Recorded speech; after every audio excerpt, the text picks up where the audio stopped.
About a year and a half ago, physicists around the world celebrated the 100th anniversary of Einstein's general theory of relativity. This theory has changed forever the way we think about space, about time, about the universe as a whole. Some scholars even think that Einstein's relativity theories have had an influence on subjects far from science, such as art,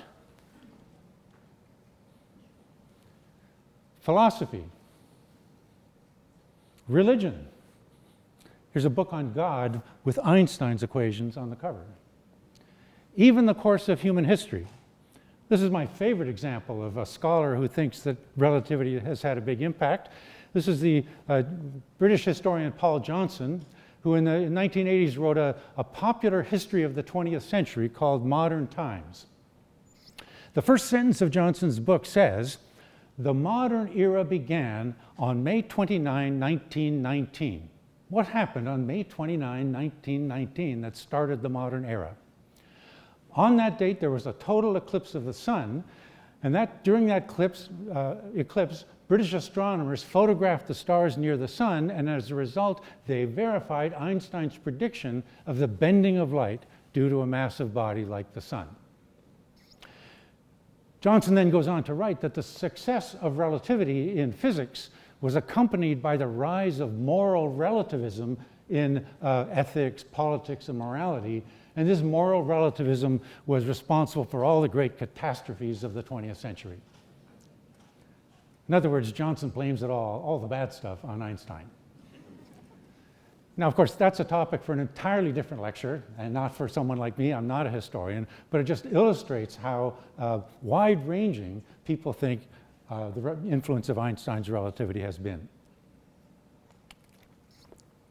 It's even had an impact on music. The most famous and beloved movie song in a movie that is, well, usually regarded as one of the top 10 ever made is all about Einstein. Well, the prelude is about Einstein. The song was written by Hermann Hupfeld in 1931, and it goes like this. "This day and age we're living in give cause for apprehension with speed and new invention and things like fourth dimension, yet we get a trifle weary with Mr. Einstein's theory.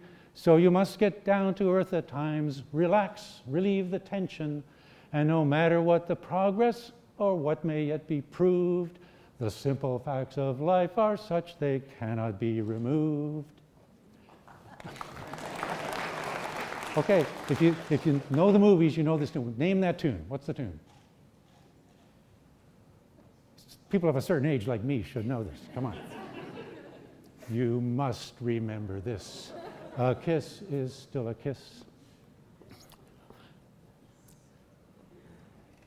Now the announcement of those measurements of the bending of light by the sun made Einstein an overnight celebrity in 1919.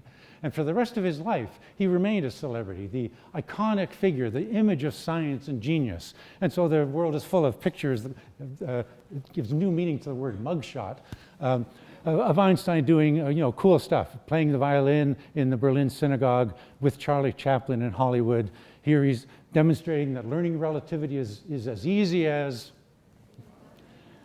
here with the Hopi Indians in Arizona. Here he is with David Ben-Gurion. They had asked Einstein when Israel was first founded to be the first president of Israel, and to everybody's relief, he said no.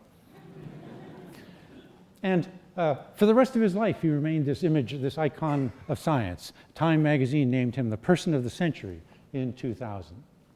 But ironically, while Einstein was becoming a very famous person, his general theory of relativity was sinking down, and so that by the 1950s, it was considered to be in the backwaters of physics and astronomy, not a serious subject for a scientist to pursue.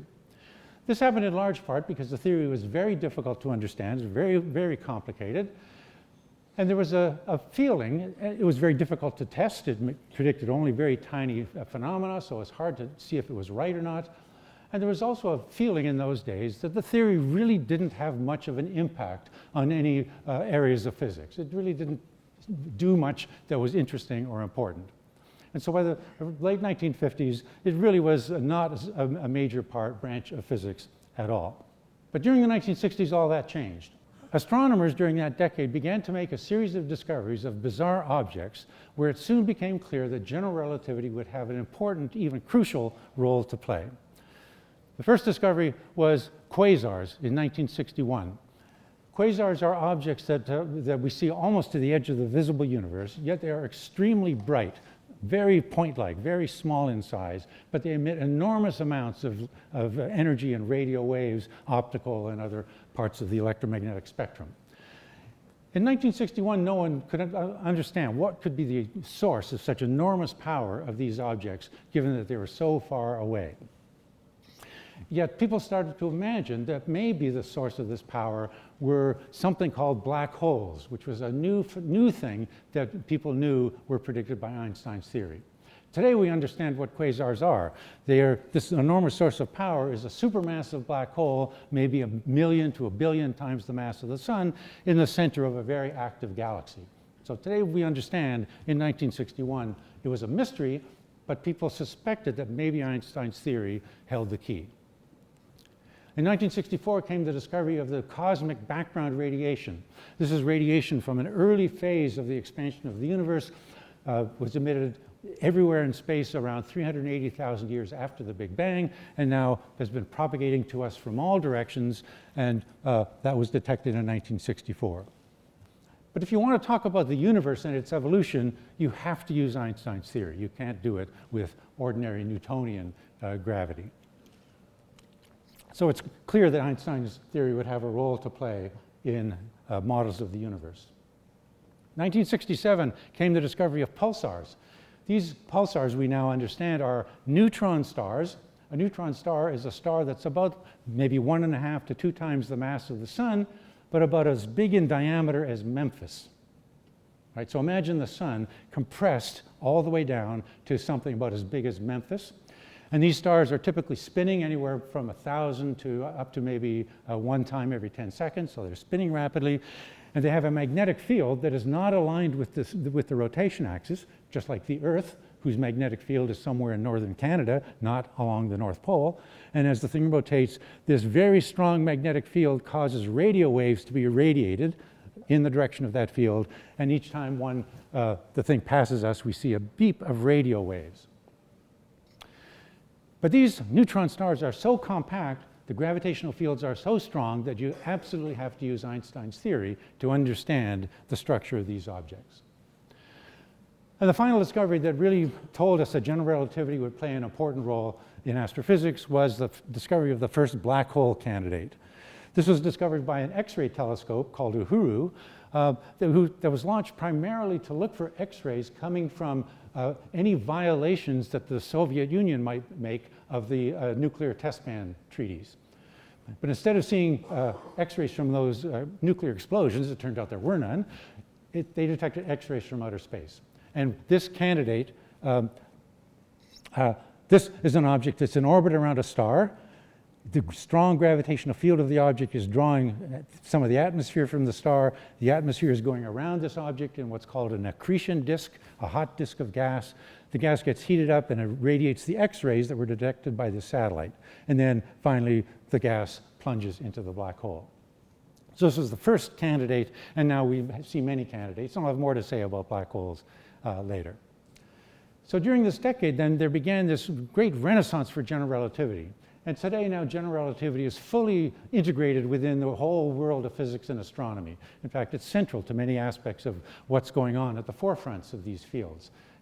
It's involved in questions like what's the origin and fate of the universe, are there black holes, are there different ways to observe the universe, and so on.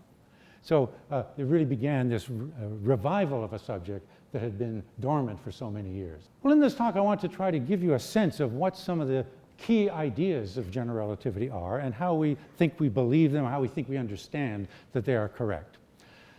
And the basic underlying idea of general relativity is that it replaces the old notion of Newton that gravity is produced by a force between massive bodies with a radically different idea, namely that bodies move around each other, like the Earth orbiting the sun, not because of a force between them, but because the body is moving in a curved space-time. It's following, in some ways, the path of least resistance in a curved arena that is generated by the mass of the sun. So this idea of warped space-time is the central notion of general relativity. And so I want to use that groundwork, and I'll say a little more about it in a moment, to talk about 4 of these warped ideas of Einstein. First, I'll describe that space is warped and how we can measure that. I'll then describe that time is also warped. We're talking about relativity, so it's not just space, it's space and time. In fact, we call it space-time, one word. Their 4 dimensions are all linked together in this 4-dimensional world. I'll talk about that, why we believe, I'll describe what black holes are and why we believe they really exist. And then finally, I'll talk about even this warpage of space-time can have waves, ripples that propagate through it. Okay? So first, let me talk about how space is warped and how this idea can account for what we call gravity. The basic idea is to do a thought experiment. Now, ultimately, in order to understand general relativity and what it predicts, you have to engage in lots of mathematics. In fact, the mathematics, it's a field of mathematics that wasn't even invented until the 19th century. It was so new that Einstein himself did not know this field of mathematics. It's called differential geometry. He had to rely on his friend Marcel Grossmann, who was a mathematician, to teach him this field of mathematics so that he could develop the general theory of relativity. And ultimately, to really understand what's going on, you have to delve into this mathematics. Well, I'm not going to do that here because, well, I would love to do it. I'd like to turn you all into physicists and do all this cool stuff. But you can learn, you can get a sense of what's going on with some analogies. Okay? These analogies are not perfect, and I'll emphasize this many times, but some analogies that can help you to understand, for example, how a curved arena can make you think there's a force between bodies. And here's the classic example of this. So you take a rubber sheet and you stretch it out, and in the middle of that sheet, you put a big mass, a bowling ball, right?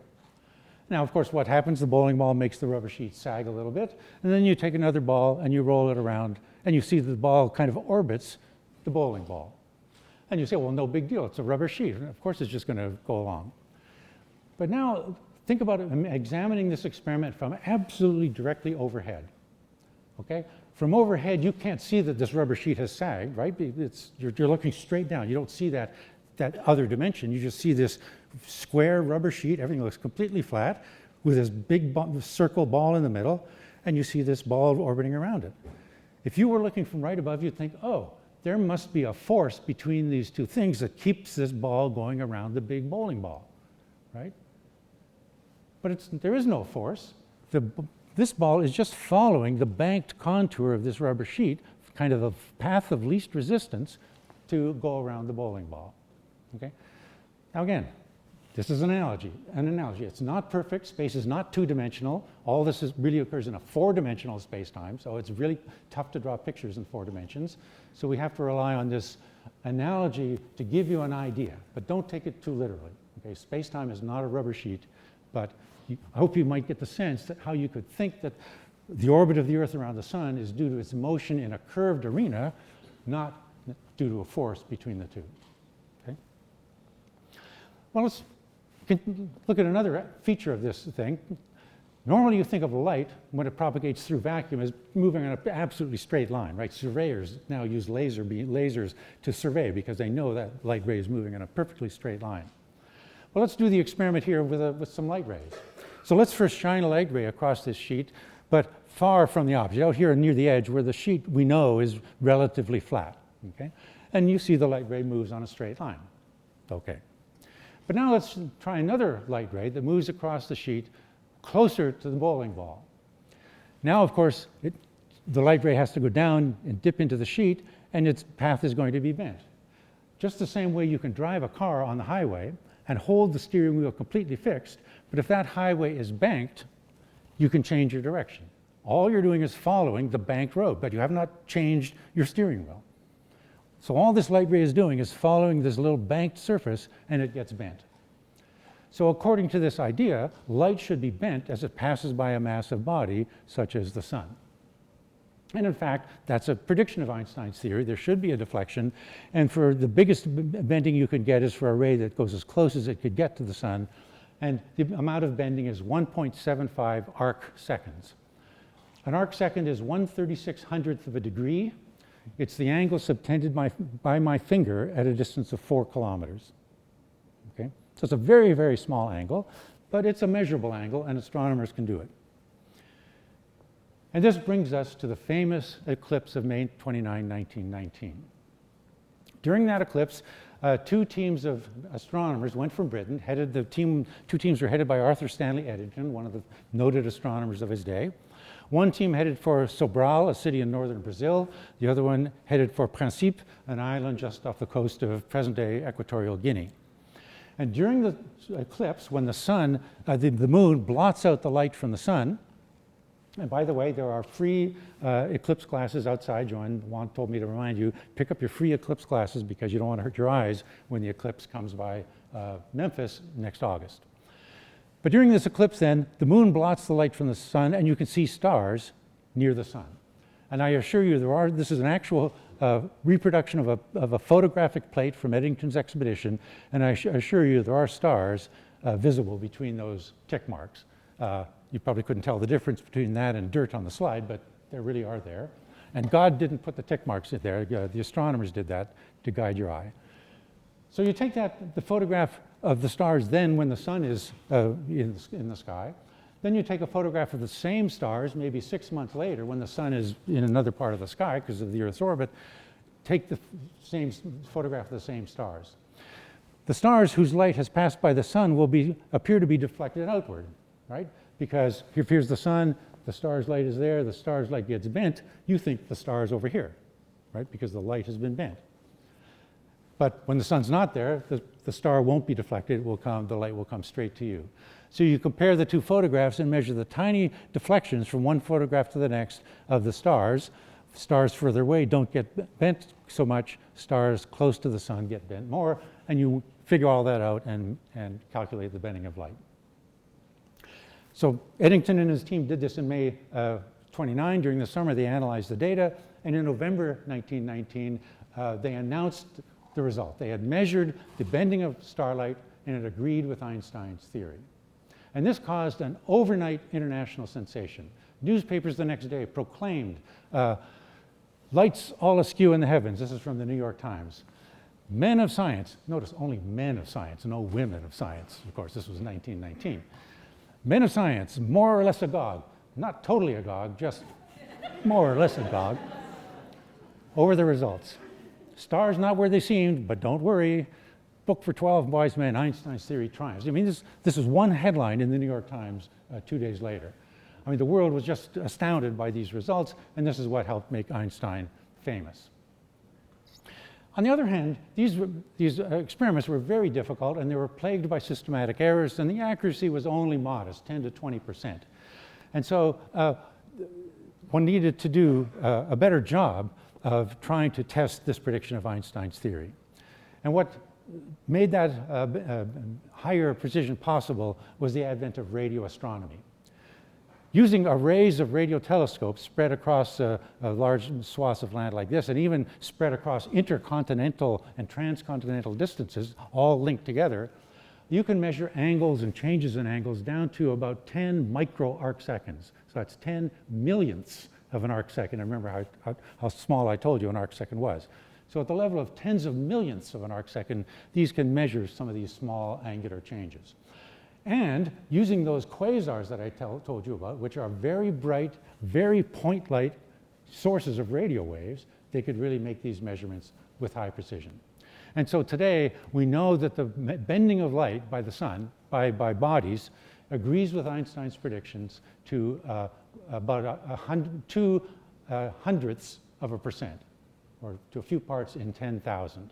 So to very high precision, Einstein's prediction about the bending of light is correct. And they discovered 2 quasars very close to each other on the sky.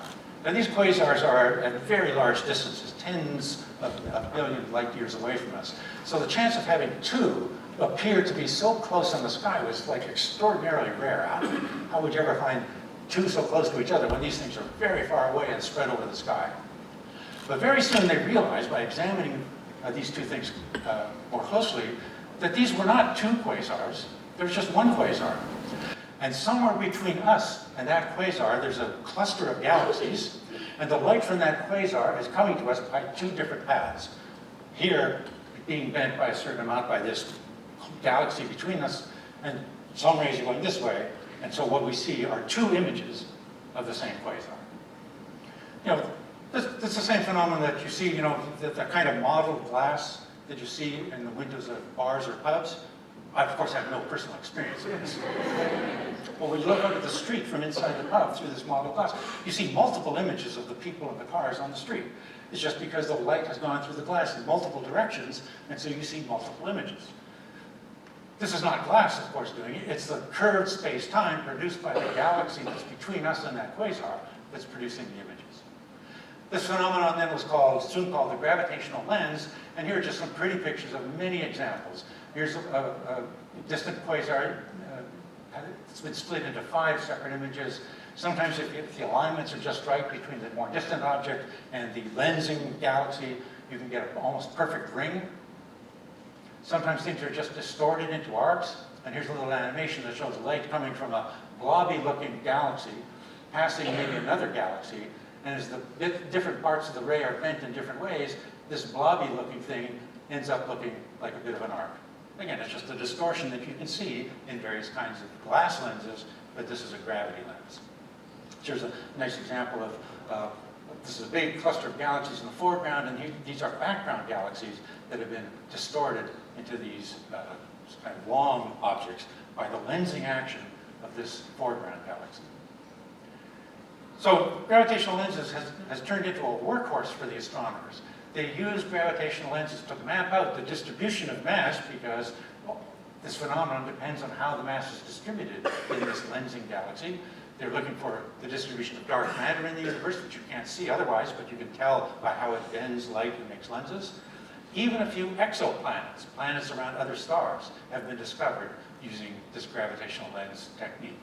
So I like to call this Einstein's gift to astronomy, because they're making use of this fundamental prediction to do real astronomical work.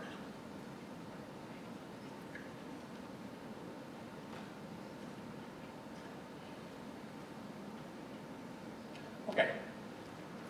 Time has worked. Time does not tick at the same rate everywhere in the universe. Here in Memphis, time ticks a little more slowly than in Denver, Colorado. I mean, Denver is a fast-paced place, but I mean, you know, but still, clocks in Denver tick more rapidly than clocks in Memphis. The effect is small. It's a few microseconds, a few millionths of a second per year. So if you don't worry about calling up your favorite aunt in Denver and saying, "Oh my God, are you going to die early?" So that's not going to happen. But it's a measurable effect, and with today's technology of very precise atomic clocks, these effects are measurable. One of the best experiments that really checked this effect to high precision was done in 1976. In that experiment, they took 2 atomic clocks. These are called hydrogen maser clocks, which in those days were the best and most precise atomic clock known. One clock stayed at home. The other clock was put on a rocket, launched to about 10,000 kilometers altitude, and then the thing came back down. And they measured the difference in rate between the clock on the rocket and the clock on the ground as the thing went up and down. A lot of this effect is due to general relativity. The clock at a higher, further away from the Earth ticks a little more quickly than the clock on the ground. But you also have to account for special relativity, which tells you that clocks in relative motion also tick differently from each other. So that's an additional effect that has to be taken into account. But at the end of the day, when you work out all the details, this experiment verified the prediction of Einstein's theory about the warpage of time to, again, about a part in 10,000, or about a few hundredths of a percent. So this was a very precise test of this idea. And in recent years, this warpage of time has turned out to have very important practical consequences. The practical consequence comes from the way you get around in your city or country using GPS. So let me first explain a bit how GPS works, and then I'll explain to you why relativity has to be thought about. So the US GPS system consists of 24 satellites that orbit the Earth. Each satellite has on board an atomic clock, typically a cesium or rubidium clock. And each satellite broadcasts to the Earth a coded signal that contains the location of the satellite at that moment when that signal was sent, and that's known because of precise knowledge of the orbits. The time when that signal was sent, as read by the onboard atomic clock, And then you receive the signal with your GPS receiver. Now suppose you sit here and you have your own atomic clock. You receive a signal from this satellite, and you measure the time when that signal was received. Well, if you know when it was sent, because that's encoded in the signal, and your receiver decodes that, you know when it was sent, you know when it was received. So what information can you learn from that? And you know the speed of light, it's a well-known number. So you know the time it was sent, the time it was received, what do you learn? Your distance, how far you are from that satellite. Well, that doesn't really tell you where you are yet, but it does tell you you're on this arc, an equal distance from that satellite, right? Now, suppose you get a similar signal from a second satellite. Do the math, and you know that you're on this arc compared to that satellite. Well, since you must be on both arcs, that means you must sit at the intersection of the two, so you've located yourself in 2 dimensions. If you can see a third satellite, then you can do the same thing and then locate yourself in 3 dimensions, latitude, longitude, and altitude. Okay? Now, how many people carry around in their pockets a cesium or rubidium atomic clock? They're typically about this big. I didn't think so, right? So how do you do it if you don't have an atomic clock? Well, if you can see a 4th satellite, you can use the data from that satellite indirectly to establish your time. Basically, you want to find where you are in space-time, 3 dimensions in space, plus you want to know when. You want to know your time. So if you have 4 satellites, you have 4 pieces of information, and the little microprocessor in your GPS receiver does all the math for you and spits out where you are and what time it is. Okay? And with 24 satellites in the system, most of the time your receiver can see and detect the signals from at least 4 satellites. But now this system is very precise. Obviously it was invented first for military navigation, but it's used now for civilian navigation. And the requirement on GPS is that it'll allow you to determine your location to 15-meter accuracy. And that corresponds to knowing your time to 50 nanosecond accuracy. A nanosecond is a billionth of a second. Because at the speed of light, 50 nanoseconds is about how long it takes light to travel 15 meters. So you have to know time just as accurately as you know space in the right units. Okay? So now you're saying, okay, fine. What does relativity have to do with all of this? Well, I've just told you that clocks way up here far from the Earth tick a little more quickly than clocks on the ground. And these clocks are moving at different velocities than clocks on the surface of the Earth, so you have to take into account special relativity as well because of their relative velocities. And these effects are enormous. The relativistic effects a clock on a typical GPS satellite ticks 39,000 nanoseconds per day faster than clocks on the ground. Now, the 39,000 nanoseconds is 39 microseconds. That's 39 millionths of a second. It's still small, but compared to the requirement of 50 nanosecond, all clocks have to be known, their times have to be known to 50 nanosecond accuracy at all times. So this is an enormous problem. If you did not take this into account and turned on the GPS system now, within an hour and a half, the errors would be larger than 15 meters if you didn't take this into account. The GPS system does take relativity into account, and it has to in order for the system to work. So it takes this offset into account routinely. It's all built in so that you can navigate and not get lost in the parking lot of Target. More importantly, you can find your iPhone when you've dropped it somewhere, right? That's the key.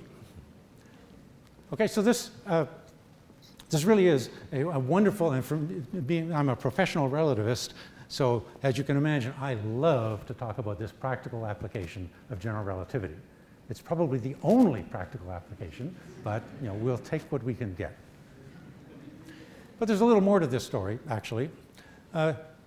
In the middle 1980s, when the GPS system was first getting going, there were about 6 satellites in orbit at that time, and it was still going, and it was, at that time was being run by the military, by the Air Force. The Air Force started to get worried about whether or not they were taking these corrections into account properly. So through the National Academy of Sciences, they asked me to form a study panel and to spend a year studying this question to see if they were doing these corrections properly, because it was important for the system to work. We very quickly concluded, actually at our very first meeting, that they were doing everything just right. They had consulted all the right experts, and all their protocols were perfectly relativistically correct, no problems. But at the end of my study, I had to make a formal final report of our findings to a body called the Air Force Studies Board. And it was headed by this gentleman who in those days was in charge of the Air Force Systems Command, which ran GPS then. He's a four-star Air Force general. So I had to prepare a talk for him explaining a little bit about relativity, what it was, why it was important, and what our conclusions were from our study. So I had to make this talk as simple as I possibly could. And I had view graphs, and this was pre-PowerPoint, so I had view graphs. I made them as colorful as I could make them, and I jumped up and down, and I was very enthusiastic.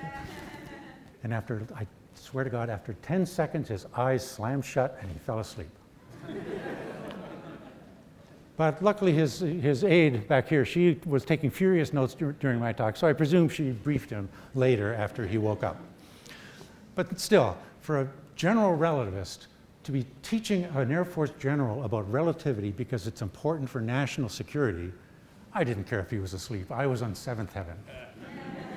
And just to prove that I was really there I am, much younger and with much more hair than I have now.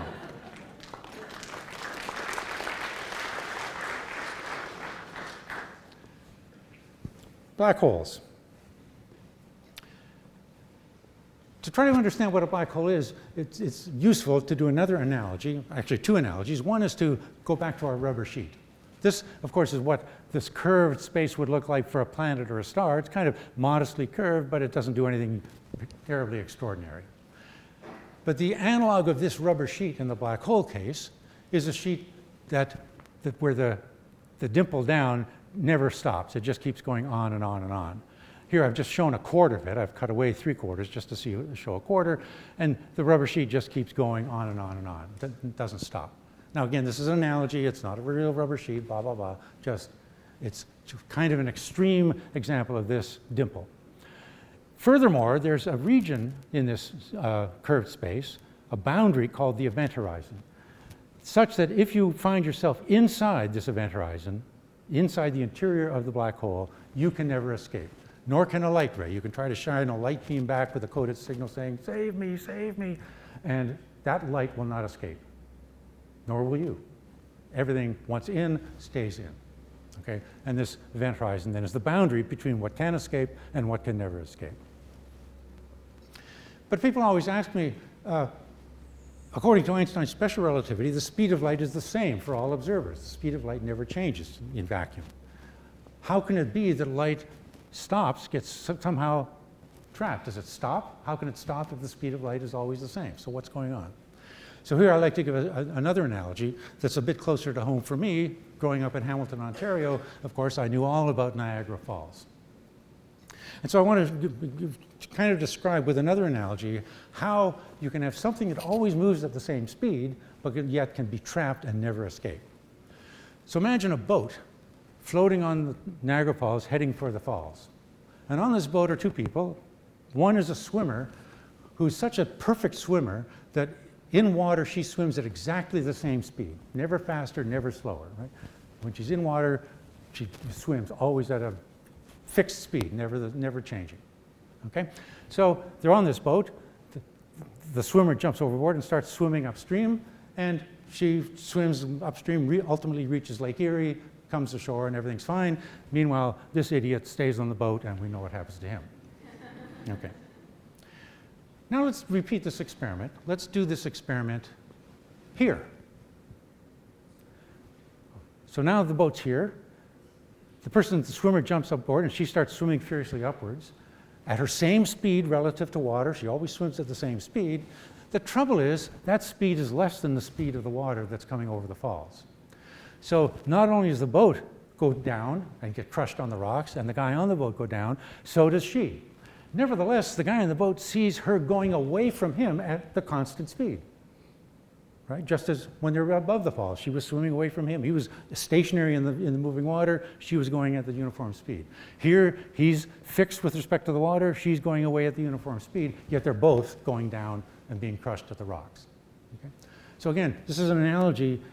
Space-time is not Niagara Falls. It's not flowing inward, but it's an analogy for how you can always, light can have the same speed,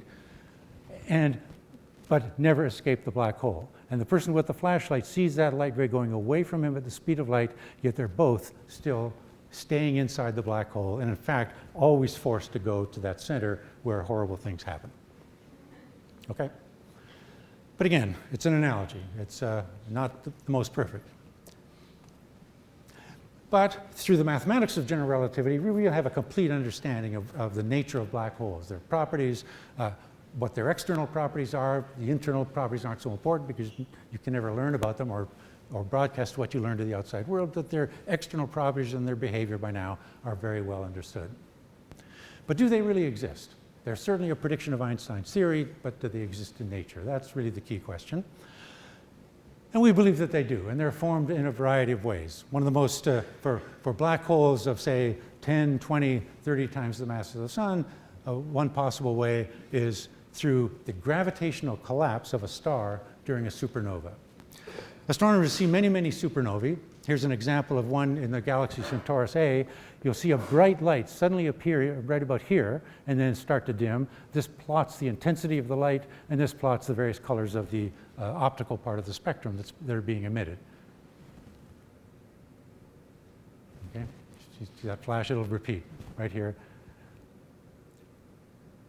And then it slowly fades away. But what you're seeing is the outer shell of the star that is exploding. Various shock waves produce forces that explode the outer layers of the star, and that's what's producing all the light.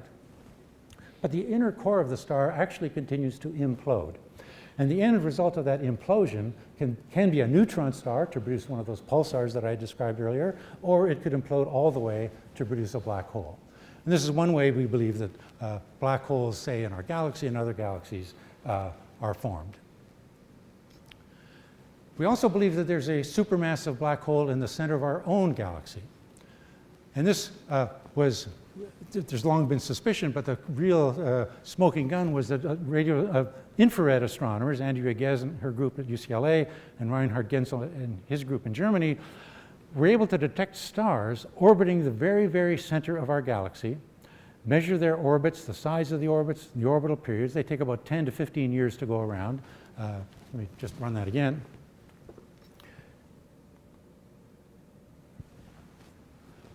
I like this one that comes in and goes whoosh, back out. But by doing the simple mathematics of these orbits, you conclude that whatever it is in the center that's making these stars go around it, it has to be 4.3 million solar masses. So it's a supermassive black hole in the center of our galaxy. And astronomers now believe that most massive spiral galaxies and many elliptical galaxies have black holes in their centers. Here's galaxy M87. These are images from radio, visible light, and back to radio, blowing up the central region of the galaxy ever more. What you see is a jet of gas moving away from this central object at very high speeds near the speed of light, and then blowing up this little region more. You're now starting to see the central part of the galaxy, and the black hole is moving and distorting matter outside of it so much that some of the matter gets squeezed off and goes out at high speeds in a jet. Going again through the details, you conclude that this black hole in M87 has a mass of 3 billion solar masses. In fact, the world's record so far is a black hole in a galaxy with 10 billion solar masses. So these are huge black holes. Here's an example of the galaxy NGC 6240, where there are apparently 2 black holes in the center of the galaxy. This galaxy was formed from the merger of 2 other galaxies. Each one presumably had its own black hole, and when the 2 galaxies merged to form one, the 2 black holes have maybe found each other near the center and are going into orbit around each other. And we'll see an example of this, a simulation of this, a little later. So there seems to be, there's now a consensus that black holes exist in many parts of the universe, both black holes of 10 to 20 solar masses, such as the ones from supernovae, plus many possible examples of supermassive black holes. But people then ask me, if nothing can escape from a black hole, what does it look like? How can you see it if nothing escapes? Well, of course, you don't see anything that went in. Nothing can escape once it goes in. But lots of stuff can be outside the black hole, can orbit the black hole, including gas, stars, and those are the things that you can see. So here's an example of what a black hole would look like. This, is, of course, is the famous black hole Gargantua from the movie Interstellar. And what you are seeing is the black hole is in the center, and it's surrounded by a disk of hot gas. This is called an accretion disk, similar to what was in our very first black hole candidate. So the hot gas is swirling around outside the black hole, getting very hot, and emitting lots of radiation, so it's very bright. But what's this? This is the top side of that disk behind the black hole. Light is coming off the top of that disk and being bent by 90 degrees and then coming to you. And here you're seeing the bottom side of the disk behind the black hole. Light is coming off the bottom side bent by 90 degrees. So this is not the 1.75 arc seconds of the sun. This is huge bending of light. Because the gravity of the black hole is so much stronger than that of the sun, you can get very large distortions and bending of light. So here you can actually see behind the black hole the top and bottom of this same, here you see the front of the disk, you can also see the back at the same time. Okay? And this is not just an artist's imagining of what's going on. This is actually based on real calculations of the light rays of light in the curved space-time of the spinning black hole that was used in that movie. Calculations were done by Kip Thorne, one of the pioneers of black hole physics. He also developed the main story that was used in the movie and was an executive producer on the movie. But he and the special effects team in London produced these images for the movie, but they're based on real physical calculations using Einstein's theory. So it's not just thinking it up. This is how light would really propagate in the black hole that Nolan wanted in his movie. So there's actually some real physics in these images, and you can learn a lot about black holes by thinking about some of these strange images. Of course, the most important aspect of this picture is that since I was a PhD student of Kip Thorne, this puts me at 1 degree of separation from Anne Hathaway and Jessica Chastain. Just saying.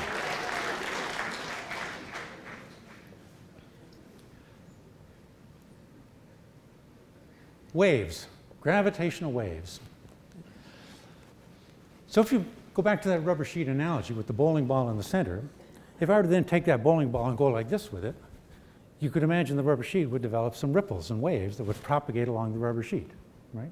So again, that's an analogy that gives a sense of how you could have waves in space-time, actual ripples in the fabric of space-time, just as you have ripples in the fabric of that rubber sheet. And so, for example, if you had two black holes orbiting each other, they would produce ripples in this fabric of space-time. Einstein's theory predicts that those ripples travel at the same speed as light. That's an actual prediction of the theory. And when those ripples pass by, they stretch and compress space in various directions. So for example, if you had two arms here of a certain length, then as the wave passes by, one arm gets longer while the other arm gets shorter, something like this. These bendings always occur transverse to the wave, so if the wave is coming towards me, then it squishes one direction while it lengthens the other, then it squishes that while it lengthens that. Okay? So you can imagine then thinking about how you could measure these kinds of waves to observe the universe. And astronomers always like to talk about looking at the universe because they think in terms of light. You see light in various forms, visible, X-ray, gamma rays, and so on, but it's light, and so you think about looking at the universe. But with gravitational waves, a better analogy is that you're listening to the universe. And the reason is that the action of the gravitational wave is quite different from the action of light. Light, when it hits an antenna, produces electrical currents that then generates a signal like a TV show, or when it hits the optic nerve in the back of your eye, it also, because light is electric and magnetic fields, those fields generate little currents in your optic nerve, and then you see an image. But a gravitational wave doesn't produce charges or light or currents. It's the curvature of space. It makes things get closer and farther apart from each other. So if a gravitational wave is passing by me, it wants to, for example, make my skull shrink a little bit. But my skull is semi-rigid. It's got bony structure, so it can resist that shrinkage. It's not perfect. My skull can resist the shrinkage that the gravitational wave wants to produce. On the other hand, the little bones inside my ear are very floppy, right? They're attached to your ear by just these little bits of gristle or whatever it is, and they flop around. So they will flop around when the gravitational wave comes by, whereas my skull resists. Well, what are those floppy bones in your ears called? That's called hearing, right? So in fact, a better way to think about gravitational waves is that you can hear them. And in fact, some sources of gravitational waves are in the band of about 100 hertz, or a couple of hundred hertz, which is the audible band. In fact, you'll hear some sounds later on. So I could actually sit here and listen to a gravitational wave. The trouble is, to actually hear it, I would have to turn the dial up by a factor of a million billion to hear it. They are unbelievably weak. So it takes special techniques to actually hear the gravitational waves. You can't really use your ears just because they're just so weak. But if a gravitation were strong enough, you could listen to it. So how could you actually think about detecting such a very, very weak signal? In fact, it's so weak that the strongest source we could imagine, say a collapse of one of these supernova bodies or two black holes orbiting and merging in our own galaxy, so it's really close by, so the sound is still loud, hasn't attenuated because of great distance. Even then, if you have your two little objects, your two little bones in your ear separated by a meter, it will make those two things move back and forth by 1,000th of the diameter of a proton. Okay? So it's a tiny effect. Nevertheless, we can measure it, and as you'll see in a moment, it has been measured. We have detected these waves. And the way to do it, and we've detected it using, again, these kind of L-shaped devices, an array of these things around the world. There are two detectors in the United States. They're collectively called LIGO, Laser Interferometer Gravitational Wave Observatory. One is in Livingston, Louisiana. The other is in Hanford, Washington. And the idea is I'll show an example in a moment, you send light rays down to some mirrors that are suspended at one end of this evacuated tube. Another light ray goes down a perpendicular arm, and then you recombine the light rays, and then you can measure the tiny motions of the mirrors, that's the analog of the bones in your ear, at each end using the laser beams. LIGO was first constructed beginning in the 1990s, and then I'll tell you what happened last year with LIGO. There's Virgo in Italy, just not far from Pisa, near the village of Cascina. The arms here are 3 kilometers long. There's a 600-meter instrument named GEO in Hanover, Germany. This is a British-German collaboration. This is a French-Italian collaboration. In Japan, there's an underground detector that is nearing completion called KAGRA. It should be online in 2018. And there are plans to build a detector very much like LIGO in India called LIGO South that they hope to be online around 2020. But, and here's sort of the basic idea of how one of these interferometers works. So you have a laser beam, a laser that produces a beam that is split in a special kind of mirror. Half of it goes down to one mirror, half of it goes down to another. And then they bounce, they come back, they're recombined, and some of the signal goes here. And as the mirrors move relative to each other, the signal is either dark or light. So how does that work? So here you see the wave going, and as it bounces, you see it keeps the same phase. The other beam comes back, and if these two things recombine, if they're out of phase, then they cancel each other, and you get a dark spot. You don't get any light, they subtract. But if these mirrors move a little bit, then you can get a situation where now they add, subtract, add, subtract, add. You can then get a bright spot or a dark spot, depending on whether you're getting constructive interference or destructive interference of the two light rays. And all it takes to get the difference between dark and light is a shift of the mirror by half a wavelength of light. And for, say, green light, which is a typical light of a neodymium MEAG laser, it's about a few thousand nanometers, a very, very small amount. So a tiny motion of those mirrors can produce the difference between a bright spot and a dark spot when they recombine. So that's where the name interferometry comes from. You interfere these laser beams, and it's so sensitive that you can detect very tiny motions of the mirrors, motions that would be induced by a passing gravitational wave. And in September 2015, the LIGO instruments, the two in the USA, Virgo was a little behind in their getting ready for their to be turned on, so they were not involved, heard a gravitational wave. They had just begun operations in 2015 after about a 4-year period. They'd overhauled the whole system, upgraded, got better lasers, better mirrors, blah, blah, blah, made major improvements in these interferometers to make them more sensitive, and they had begun operations once again in summer of 2015.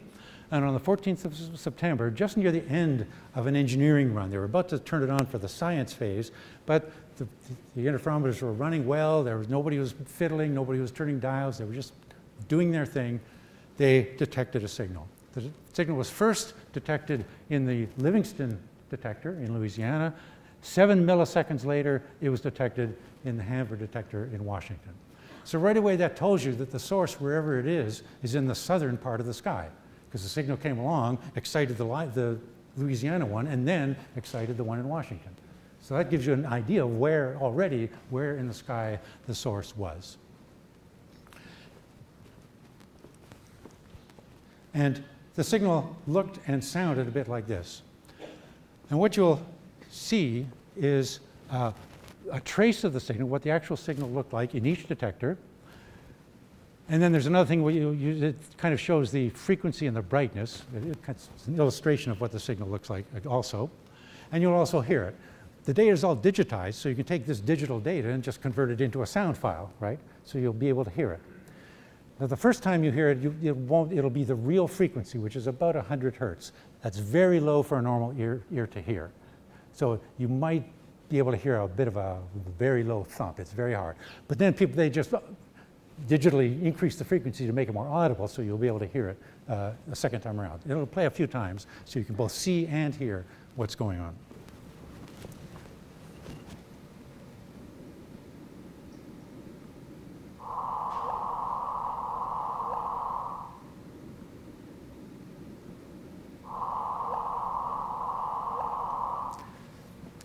First time was pretty hard to hear. It was like a very almost inaudible kind of a bump, like something going on just. But the second time you could really hear it because they upped the frequency, so your ear can hear it a little better. But you see, this is a wave, and it's a particular kind of wave called a chirp because it rises in frequency, goes. So there must be a bird somewhere that sounds like that, and people who do signal analysis have named such a signal a chirp. And what it's caused by is two black holes that are orbiting each other.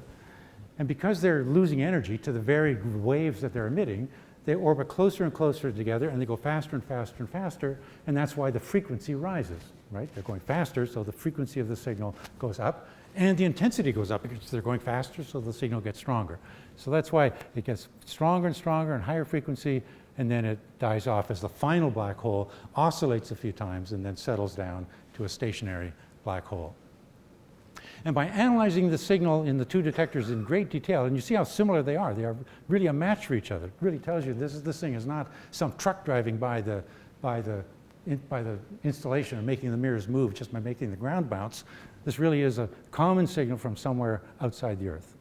But by looking at all the details of the signal and comparing that with what general relativity predicts, it's possible to tell that one of these objects, these are both black holes, it's pretty obvious.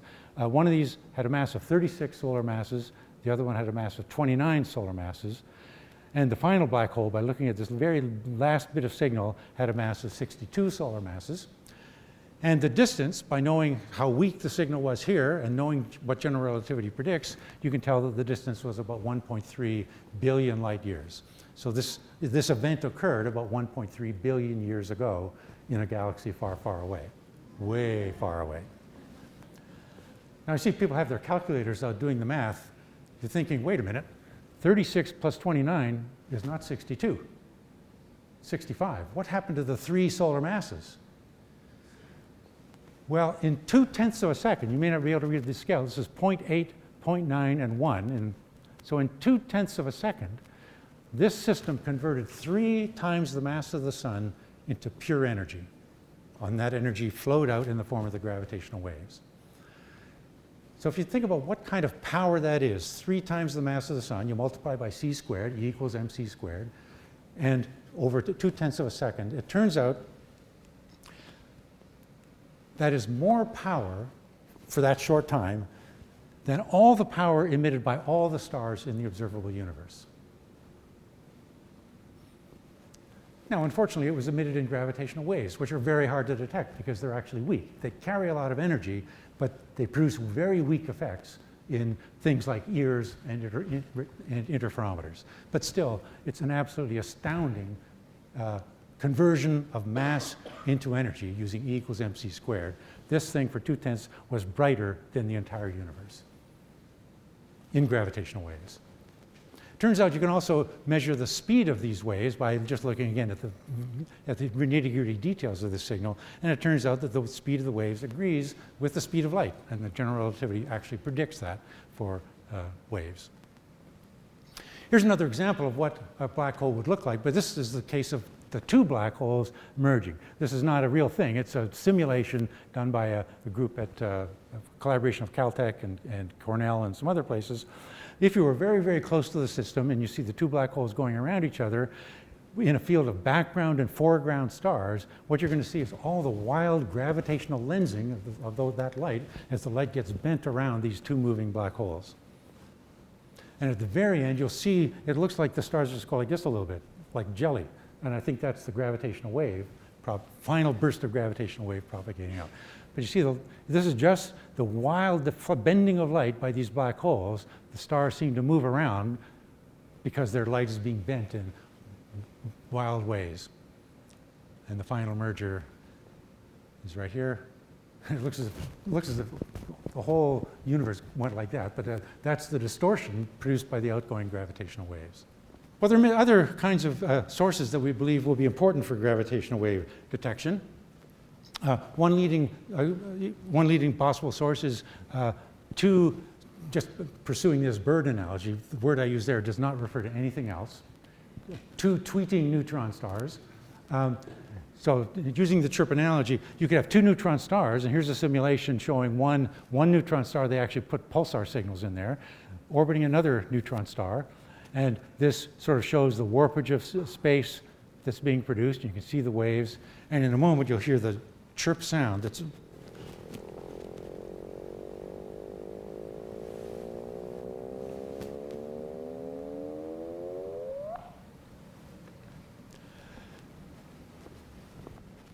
a spinning pulsar could, in principle, emit gravitational waves.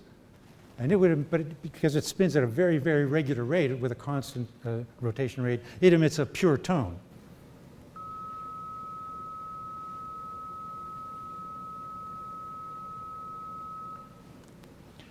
The supernova that I talked about, when that imploding part of the supernova collapses, say, to form a black hole, it will make a sound that sounds something like this.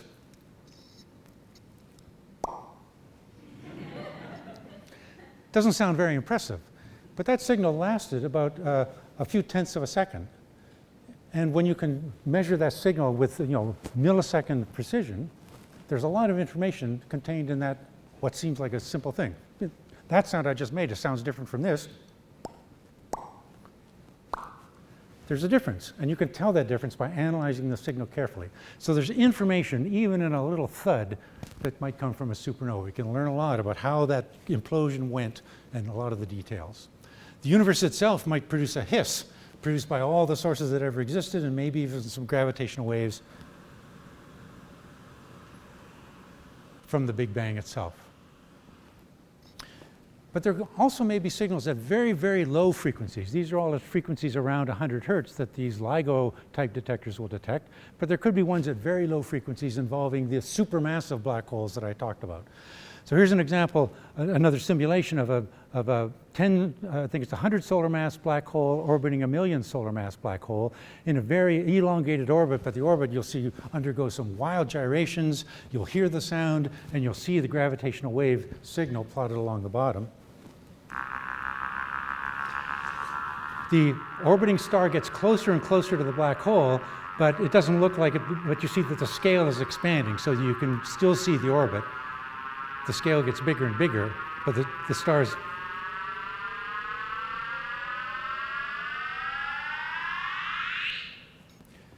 So that's what that kind of source would sound like, but it would be at very low frequencies, millihertz frequencies. So it would be the period of the waves would be like an hour.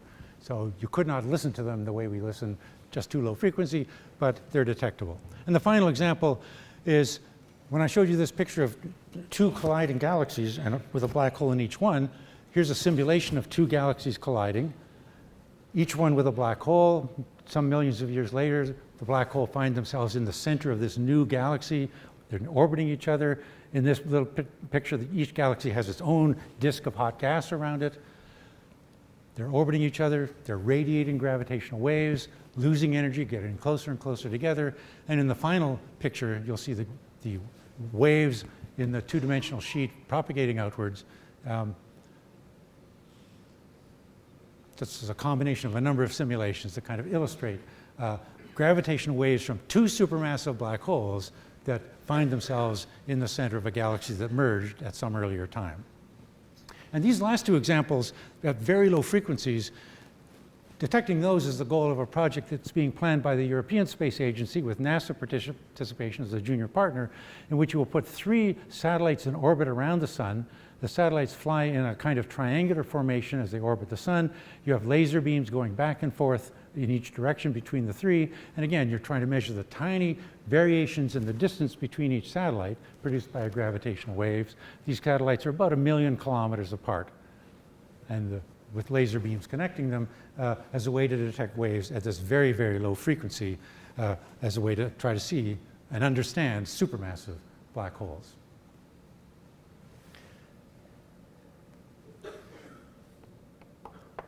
So Einstein's theory has presented us with some pretty bizarre ideas that space is warped, time is warped, that there might be black holes, there might be gravitational waves.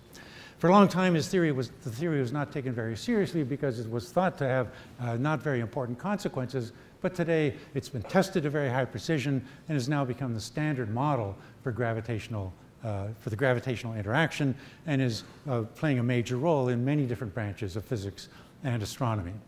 The challenge for the future is to do things like use Einstein's lenses to map out the distribution of matter in the universe, to try to detect black holes and study their properties to see if they really are the black holes of Einstein's theory, and then also to use gravitational waves to try to listen to try to listen to the warped symphony that Einstein has given us. Thank you.